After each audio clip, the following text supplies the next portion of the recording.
Halo para viewers YouTuber yang gabut terus, bagaimana kabarnya? Terima kasih sudah mengklik video ini. Kali ini saya akan mereview film bertema horor. Film ini berasal dari Korea. Tanpa berlama-lama langsung saja check in. 이 불쌍한 여자애는 미천한 너 같은 게 뭘 할 수 있겠니?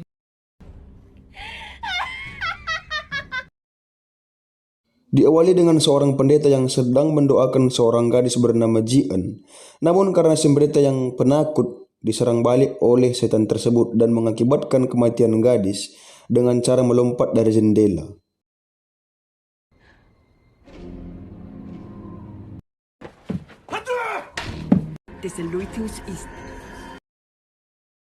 Inilah metamorfosis.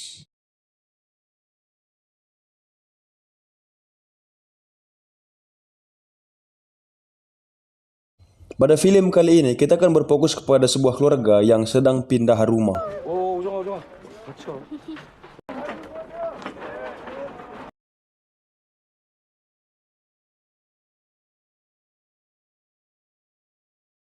Pada malam pertama, mereka terganggu dan tidak bisa tidur karena kebisingan yang disebabkan dari rumah tetangga mereka.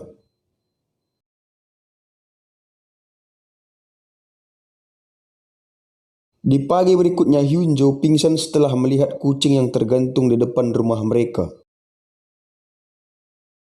Seperti drama pada umumnya, mereka sudah sampai di rumah sakit.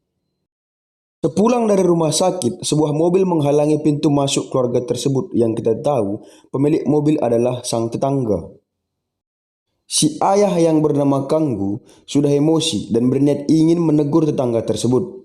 Namun setelah Kanggu masuk ke dalam rumah si tetangga, dia tiba-tiba panik dan ketakutan karena melihat banyak bangkai hewan dan salib posisi terbalik tergantung di langit-langit rumah.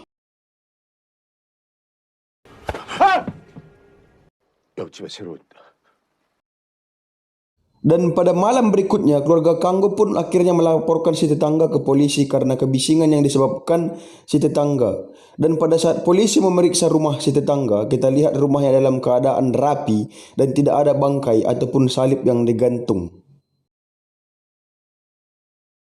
Dan film pun berpindah kepada sang pendeta yang di awal kita lihat yang mana dia sedang diganggu hantu perempuan yang mati di awal tadi.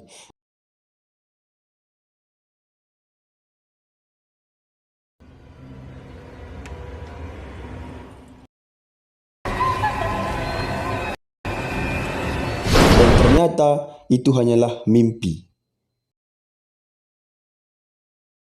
Sedikit informasi guys, sang pendeta yang bernama Jongsu merasa bersalah karena kegagalan dia pada saat mendoakan seorang gadis yang kerasukan di awal film. Jadi setiap malam dia kalau diteror gitulah, merasa diteror.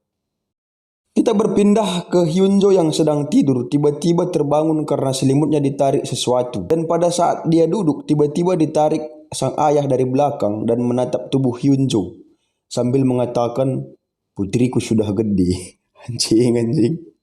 Coba Anda bayangkan jika Anda punya ayah seperti itu, malam-malam Anda tidur lalu dia datang, "Putriku sudah gede," katanya gitu ya kan. Pikiran kita negatif cuy. Di pagi hari berikutnya di meja makan pada saat Kanggu datang seakan-akan tadi malam tidak terjadi apa-apa. Hyunjo yang kesal pun langsung pergi. Kita lihat juga tingkah si ibu yang aneh. Dan pada saat Wongju mengatakan makanannya terlalu asin, tiba-tiba sang ibu marah dan menghempaskan seluruh piring di meja. Pada malam harinya, Kanggu yang baru pulang kerja dan mempertanyakan kejadian tadi pagi. Dan jawaban sang ibu membuat kita bingung, yang ternyata dia tidak ikut makan bahkan tidak ada masak karena sedang menjumpai temannya. Di lain tempat, pada saat Sonwoo yang sedang mandi, tiba-tiba Hyunjo datang dan menakuti Sonwoo. Setelah selesai mandi, Sonwoo datang ke kamar Hyunjo untuk mempertanyakan kejadian sebelumnya, yang mana Hyunjo berkata bahwa dia tidak ada keluar kamar atau tidak ada ke kamar mandi. 뭔 소리야? 나 계속 방에 있었는데. Hyunjo pun akhirnya menceritakan kejadian tadi malam yang dilakukan oleh ayahnya terhadap dirinya kepada Sunwoo. Namun Sunwoo tidak mempercayainya. Dan tiba-tiba saat mereka sedang mengobrol, si ayah pun datang ke kamarnya dan mengambil pisau lipat dari meja dan ingin melukai Hyunjo, namun dapat digagalkan oleh Sunwo. Mereka berdua pun melarikan diri dari dalam kamar, namun tiba-tiba si ayah sudah di hadapan mereka dan melemparkan Sunwo hingga pingsan. Hyunjo yang ketakutan bersembunyi di dapur dan si ayah mencarinya.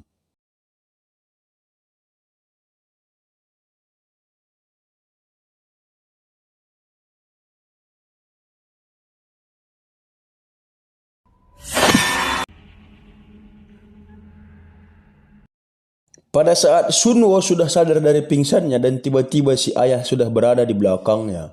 Pada saat Sunwo hampir dipukul, namun dihentikan oleh teriakan Hyunjo. Lalu Hyunjo pun memukul si pria tersebut dengan panci, namun tidak dirasakan oleh si pria itu. Dan si pria tersebut pun menyerang Hyunjo, dan tiba-tiba suara panggilan Kanggu dari bawah terdengar olehnya, dan dia langsung pergi menghilang.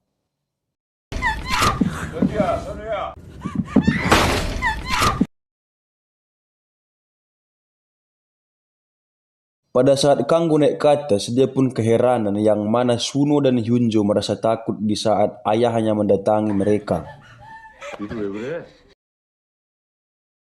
Beberapa saat kemudian, sang ibu pun datang dan mengambil palu di lantai, menyerang Sunwo dan Hyunjo. Namun mereka berdua dilindungi oleh Kanggu yang mengakibatkan tangannya harus terkilir. Setelah beberapa waktu kemudian, seorang ibu yang lain pun datang dari bawah dan ibu yang menyerang mereka pergi memasuki sebuah kamar. Pada saat Kanggu memeriksa kamar tersebut, tidak ada seorang pun di dalam. Namun palu yang digunakan untuk menyerang mereka terletak di lantai. Setelah kejadian aneh itu, Kanggu pun menelepon Jongsu atau si pendeta yang di awal kita lihat pada saat mendoakan seorang gadis yang kerasukan. Dan pada malam harinya Jangsu pun datang yang mana mereka langsung menceritakan kejadian aneh yang terjadi di rumah mereka. Jangsu pun menawarkan untuk tidur bersama di malam itu.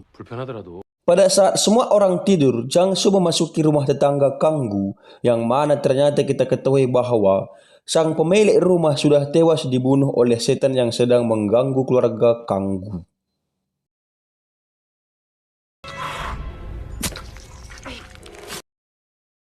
Jadi bisa disimpulkan guys, hal-hal yang dilihat oleh Kanggu di dalam rumah tersebut sebelum melapor ke polisi adalah penglihatan nyata. Namun setelah dia melapor ke polisi, penglihatan yang mereka lihat adalah ilusinasi atau yang tidak nyata. Lanjut. Kita lihat pada saat mereka semua sedang tidur, tiba-tiba Jongwoo kebelet. Namun karena tidak tega mengganggu orang tidur, dia pun pergi sendiri.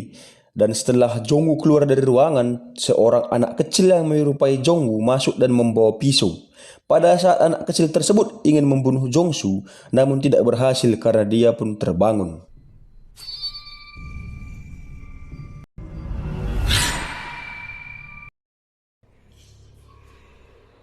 Pada saat pagi hari berikutnya, Jongsu pun mengatakan kepada Kanggu bahwasanya mereka harus melakukan pengusiran roh jahat. Namun Jangsu tidak sanggup melakukannya, jadi dia harus menjemput temannya seorang pendeta yang bernama Baltazar.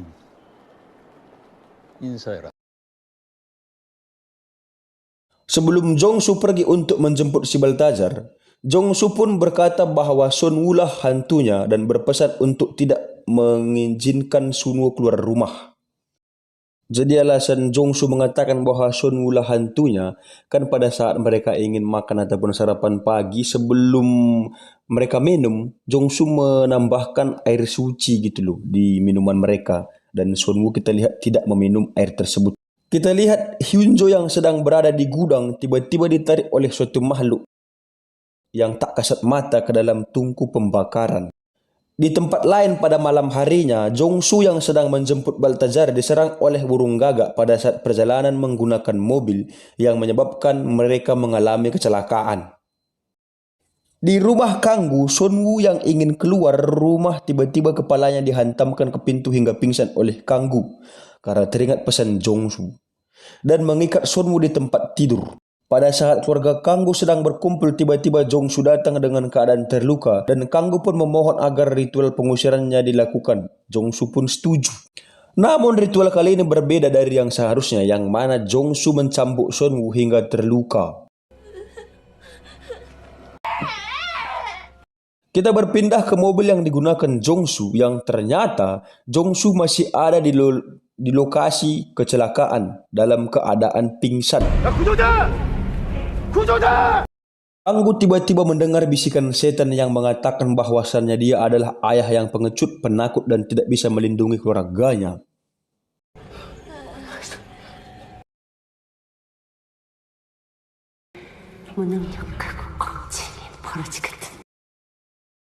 Dan karena bisikan tersebut, dia pun hampir membunuh istrinya karena mengira bahwa istrinya adalah bukan istrinya.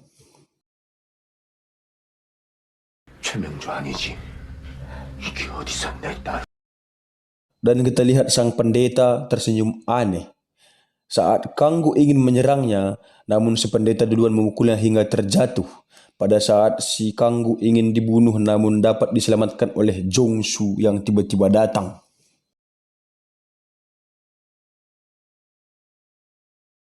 Saat Jongsu dan Kanggu pergi ke gudang yang mana ternyata Hyunju yang sudah mati terbakar. Jadi kan di awal tadi kita lihat Hyunju ditarik oleh makhluk yang kasat mata ke dalam tungku pembakaran. Dan ternyata dia tidak dapat diselamatkan lagi.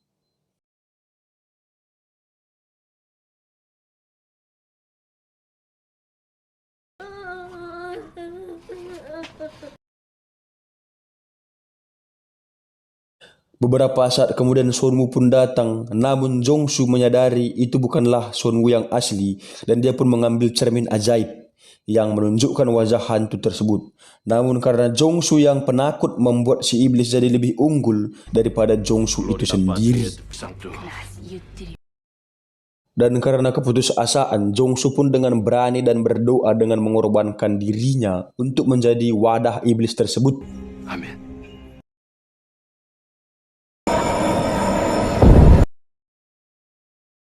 Jadi kan kalau orang yang dirasuki oleh suatu makhluk, maka makhluk yang merasuki itu yang mengendalikan tubuh kita kan. Nah, tapi pada kali ini Jongsu berusaha untuk mengendalikan alam bawah sadar dia walaupun dia sedang dalam kerasukan. Jadi, pada saat Jongsu sedang dalam keadaan kerasukan, dia pun mengambil sebuah salib dan menjadikannya runcing, digunakan untuk membunuh dirinya sendiri.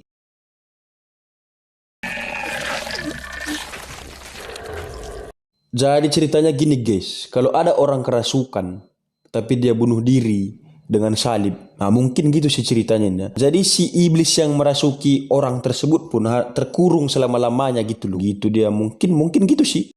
Film pun diakhiri dengan Jongsu yang harus meninggal bersamaan dengan iblis yang merasuki dia. Ya bisa dibilang si iblis nggak kerasukan, namun sudah terkurung gitu loh.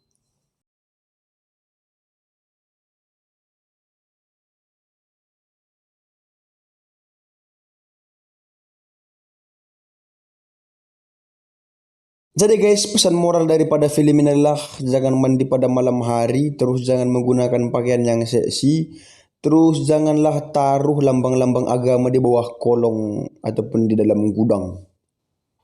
Ya, kalau kita bikin contohnya dalam kekristenan kita bikin salib di bawah tempat tidur, itu bukan sama sekali menolong kita, bukan. Atau kita mengambil Alkitab baru kita bikin jadi bantal, itu juga bukan menolong kita sama sekali. Oke guys. Inilah video kali ini. Salam sejahtera, salam hangat, salam sehat. Jangan lupa makan, jangan lupa jaga kesehatan, tetap di rumah. See you next time, see you in the next video. Video is the next. Hasta la pista amigo. See you next time. Annyeonghaseyo, kosenokeo.